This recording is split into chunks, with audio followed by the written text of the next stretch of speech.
하지만 스카이에 가려면 반에서 최소 1등은 해야 한다는 말을 들은 서연이는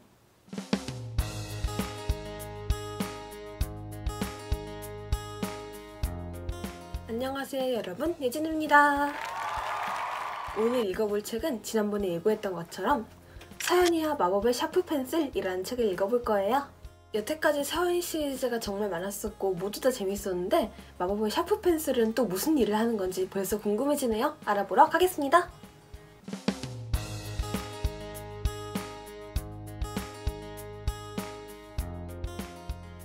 책 제목 서연이와 마법의 샤프 펜슬, 지은이 한예찬.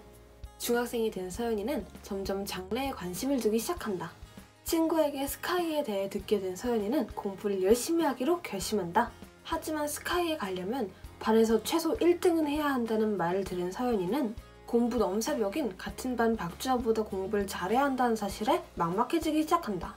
그러나 헤일이 판타지랜드에서 공부를 하지 않아도 시험을 잘 볼 수 있게 해주는 마법의 샤프 펜슬을 뽑은 후 서연이는 전 과목에서 100점을 맞게 되어 박주아를 이긴다.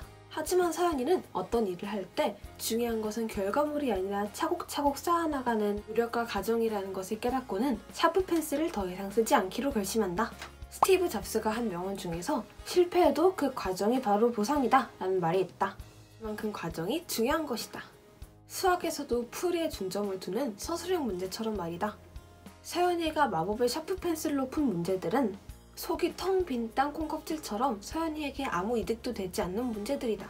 물론 서연이는 샤프 펜슬 덕에 엄청난 결과를 얻을 수 있었다. 하지만 그게 과연 좋은 것이었을까? 샤프 펜슬이 있어야만 1등을 할 수 있었던 서연이는 칠판의 분필로는 아무것도 쓰지 못했다. 샤프 펜슬에 의존하게 되어 서연이가 정말로 두뇌를 쓰게 될 일은 거의 사라지고 말았다.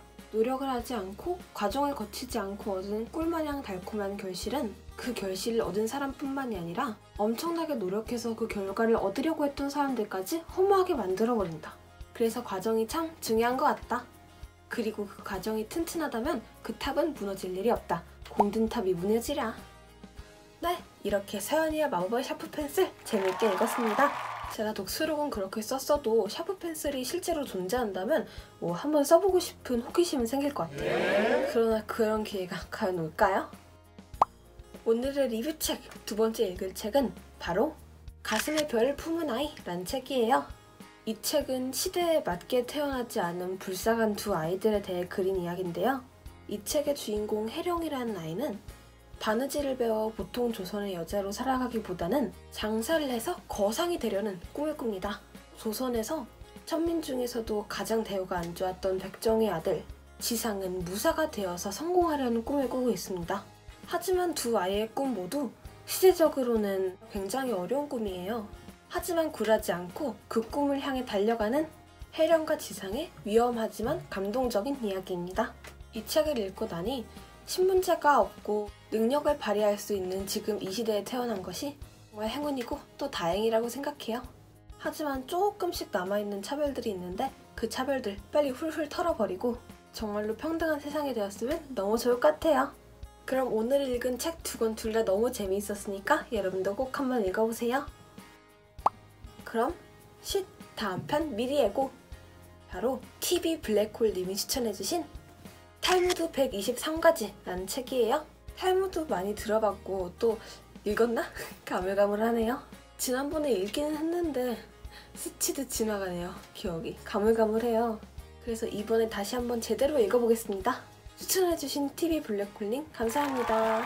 여러분들도 재미있거나 감명깊게 읽으신 책이 있다면 꼭 댓글로 추천해주세요. 모두 다 독서록은 쓰지 못하더라도 리뷰는 꼭 해드리고 있어요. 자, 그럼 오늘도 재미있고 유익하게 잘 보셨다면 구독과 좋아요, 다른 동영상도 꼭 눌러주세요. 그럼 저는 다음 주 월요일 오후 3시에 여러분과 다시 만날게요. 안녕!